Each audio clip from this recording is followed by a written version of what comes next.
we learn about the noun and style, and today's our topic is pronoun and its style. तो सबसे पहले हम देखते हैं कि प्रोनाउन क्या होता है। तो सर्वनाम उसके इंग्लिश में कहते हैं प्रोनाउन। तो सर्वनाम तो ये शब्द लिखा है, उसके अंदर ही उसकी डेफिनेशन आ जाती है। जैसे हम देखें कि सर्व यानी कि सभी, एंड नाम यानी कि नाम, मतलब कि सभी नाम वाले शब्द की जगह जो शब्द यूज होता है उसे कहते हैं सर्वनाम। सेम इंग्लिश में देखें तो प्रोनाउन, तो प्रो का मतलब होता है in place of, and noun का मतलब होता है naming word. That means in which words which is used in place of naming words is called pronoun।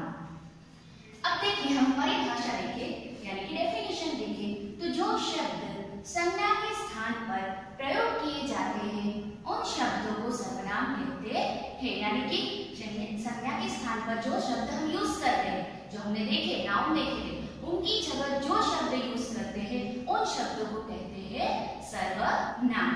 देखिए उदाहरण, तो यहाँ पे एग्जाम्पल लिखा है कि राधा एक बहुत अच्छी लड़की है। राधा सुबह जल्दी उठती है। राधा रोज पाठशाला जाती है। यहाँ मैंने राधा का उल्लेख 3 सेंटेंस में बार मैंने राधा का उल्लेख किया, मतलब कि राधा का नाम डाल के राधा एक सुंदर लड़की है, राधा बहुत जल्दी उठती है और राधा रोज पाठशाला जाती है। अब राधा एक नाउन है। अब यहाँ दूसरे सेंटेंस में हम एग्जांपल में देखें तो यहाँ मैंने लिखा है कि राधा एक बहुत अच्छी लड़की है। वह यानी कि राधा की जगह मैंने कौन सा शब्द ले लिया, वह, तो वह सुबह जल्दी उठती है। वह, फिर से देखो, राधा रोज पाठशाला जाती है, तो राधा की जगह मैंने लिया वह शब्द कि वह रोज पाठशाला जाती है। यानी कि राधा एक बहुत अच्छी लड़की है, राधा सुबह जल्दी उठती है, राधा रोज पाठशाला जाती है। उसकी जगह हमने राधा का नाम है जो एक बार लिया और दूसरी बार सेंटेंस में उसका जब उल्लेख होता है राधा का, तब मैंने वहां उस राधा के नाम की जगह वह और यहाँ भी मैंने वह लिखा। तो ये जो शब्द है जो नाउन की जगह आ गया है, वह शब्द वो बन जाता है सर्वनाम। तो यहाँ हमने देखा कि नाउन की जगह जो भी शब्द हम यूज करते हैं उन शब्दों को कहते हैं सर्वनाम। जैसे राधा की जगह हमने यूज किया वह, तो वैसे कई सर्वनाम होते हैं। जैसे कि हम खुद के लिए यूज करते हैं तो मैं, हम, फिर दूसरे व्यक्ति के लिए यूज करते हैं जो श्रोता होते हैं, आप सुनाने वाले व्यक्ति के लिए तो तुम, आप, तू, फिर तीसरा व्यक्ति होता है तो वह, वे, यह, ये, कौन, किसका, खुद, स्वयं, अपने आप, तो ये सारे शब्द सर्वनाम कहलाते हैं। अब हम देखते हैं सर्वनाम के प्रकार। तो सर्वनाम के 6 प्रकार हैं: पुरुषवाचक सर्वनाम, निश्चयवाचक सर्वनाम, अनिश्चयवाचक सर्वनाम, प्रश्नवाचक सर्वनाम, संबंधवाचक सर्वनाम, एंड लास्ट है निजवाचक सर्वनाम। तो इन सर्वनाम को हम एक एक करके एग्जाम्पल के साथ एक्सप्लेन करती हूँ मैं। तो सबसे पहला है पुरुषवाचक सर्वनाम। तो पुरुषवाचक सर्वनाम है, उसके 3 प्रकार हैं। एक है उत्तम पुरुषवाचक सर्वनाम,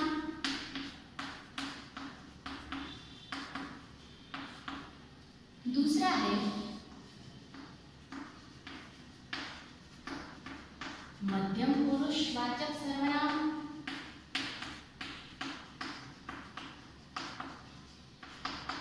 और तीसरा है अन्य पुरुषवाचक सर्वनाम। उत्तम पुरुषवाचक सर्वनाम, तो जो वक्ता अपने लिए जब बोलता है तो कौन से शब्द का प्रयोग करता है कि मैं और हम, कि मैं खेल रहा हूँ, हम पाठशाला जा रहे हैं। तो ये खुद के लिए जब वक्ता बोलता है तो ये शब्द कहलाएंगे उत्तम पुरुषवाचक सर्वनाम। सेकेंड है मध्यम पुरुषवाचक सर्वनाम, तो जब वक्ता श्रोता के लिए यूज करता है कि तू, तुम, आप, वो हम श्रोता के लिए यूज करते हैं कि तू मुझसे छोटा है, या तुम कहाँ जा रहे हो, आप हमारे गुरुजी हो। तो ऐसे श्रोता के लिए जो शब्द यूज करते हैं वो बनेंगे मध्यम पुरुषवाचक सर्वनाम। और तीसरा है अन्य पुरुषवाचक सर्वनाम, तो उसमें होंगे यह,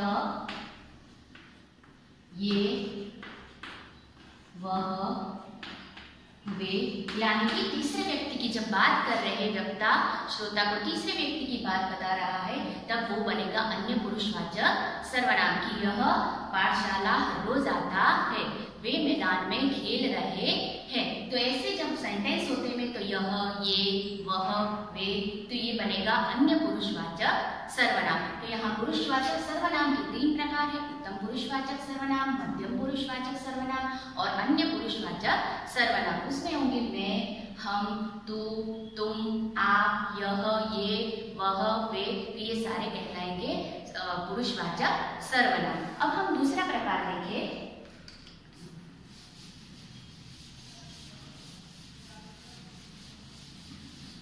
तो दूसरा प्रकार है निश्चयवाचक सर्वनाम। निश्चय यानी कि जो निश्चितता बताता है, जो सर्वनाम निश्चितता बताता है उसे कहते हैं निश्चयवाचक सर्वनाम। निश्चितता यानी कि जो पक्का है कि जैसे कि यह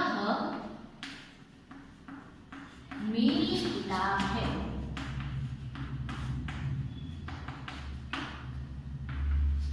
वह मेरी साइकिल है।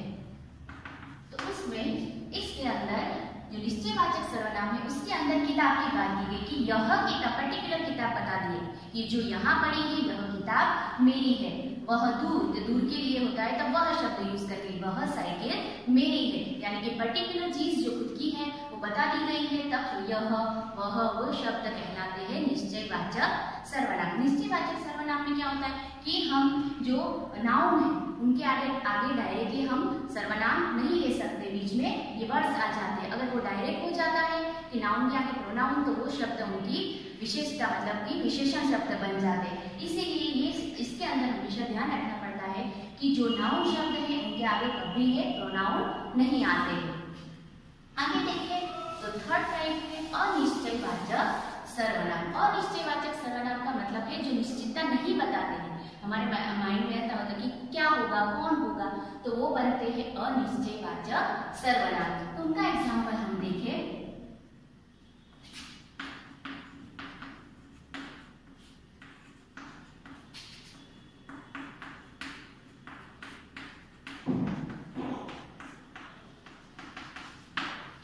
दरवाजे पर कोई आया है, तो यहाँ कोई शब्द, तो कौन होगा वो हमें पता नहीं, राम, मोहन, श्याम, राधा, कोई भी हो सकता है। तो ये राम, मोहन, राधा, श्याम वो नाउन हुए, पर नाउन की जगह हमने कौन सा वर्ड यूज किया कि कोई आया है। कोई कौन हमें पता नहीं कि कौन आया है, तो ये कोई शब्द हुआ अनिश्चयवाचक सर्वनाम। आगे देखिए तो माँ थैली में कुछ लाई है, माँ थैली में कुछ लाई है। कुछ का मतलब हमें पता नहीं कि क्या होगा उसके अंदर, कि कुछ का मतलब एप्पल भी हो सकते, बनाना भी, कुछ भी हो सकते, सब्जी भी हो सकते, तो हमें पता ही नहीं कि क्या है, तो उसकी जगह कुछ शब्द जो हुआ वो हुआ अनिश्चयवाचक सर्वनाम। चौथा प्रकार है प्रश्नवाचक सर्वनाम, यानी कि प्रश्न का सूचन करता है, जो क्वेश्चन मार्क वाले शब्द है उनको कहेंगे प्रश्नवाचक सर्वनाम। एग्जाम्पल में देखें तो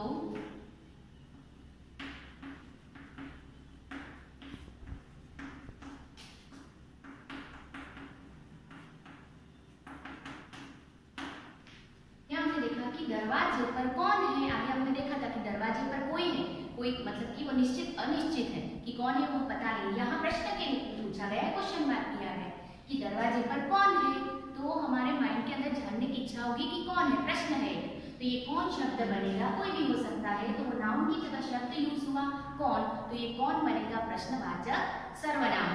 आगे दूसरा एग्जाम्पल हम देखें।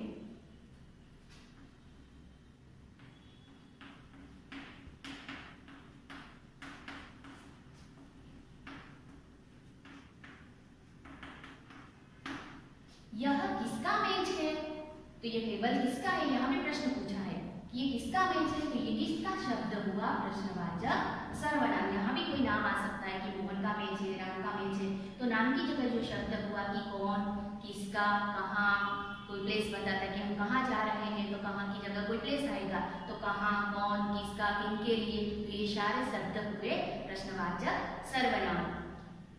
आगे देखें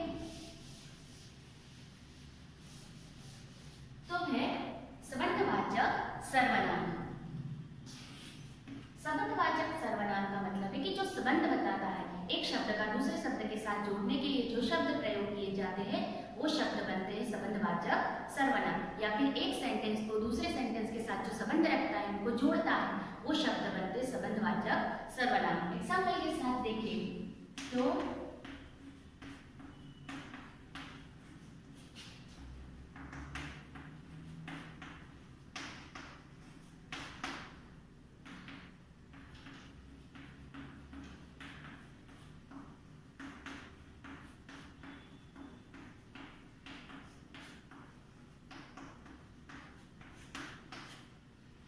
जैसी करनी वैसी भरनी, मतलब कि एक सेंटेंस जैसा करोगे वैसा आप पाओगे। तो जैसी वैसी, ये शब्द एक शब्द को दूसरे शब्द के साथ जोड़ने के लिए यूज किया गया कि जैसी वैसी, जिसकी उसकी। यहाँ तो जैसा करोगे वैसा पाओगे, तो एक दूसरे का संबंध दिखाता है कि जैसी वैसी। यहाँ देखिए तो जिसकी लाठी उसकी भैंस, तो यहाँ लाठी और भैंस का संबंध बताता है जिसकी और उसके वर्ड के साथ। तो जिसकी उसकी, फिर कोई सेंटेंस देखिए कि यह वो लड़का है जो पाठशाला नहीं जाता है, तो यह और जो शब्द है वो दो सेंटेंस का संबंध बताता है। तो यह, जो, जैसी, वैसी, जिसकी, उसकी, तो ये सारे शब्द हो गए संबंधवाचक सर्वनाम।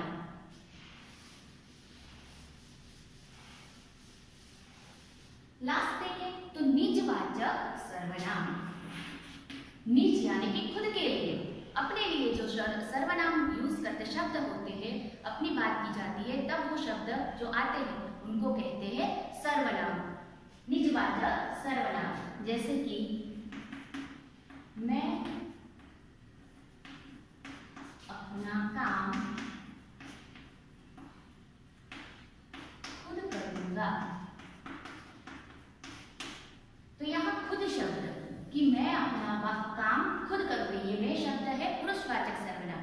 पर यहाँ खुद की बात की कि खुद करूंगा, ये खुद शब्द हुआ निजवाचक सर्वनाम। वैसे कोई दूसरा एग्जाम्पल ले तो तुमने घर की सफाई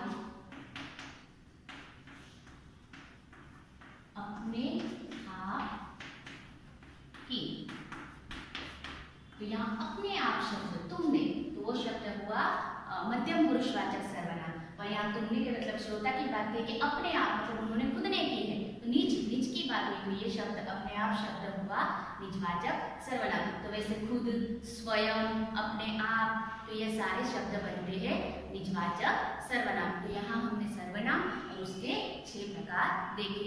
I hope you all understand the pronoun and its type. Thank you. Have a nice day.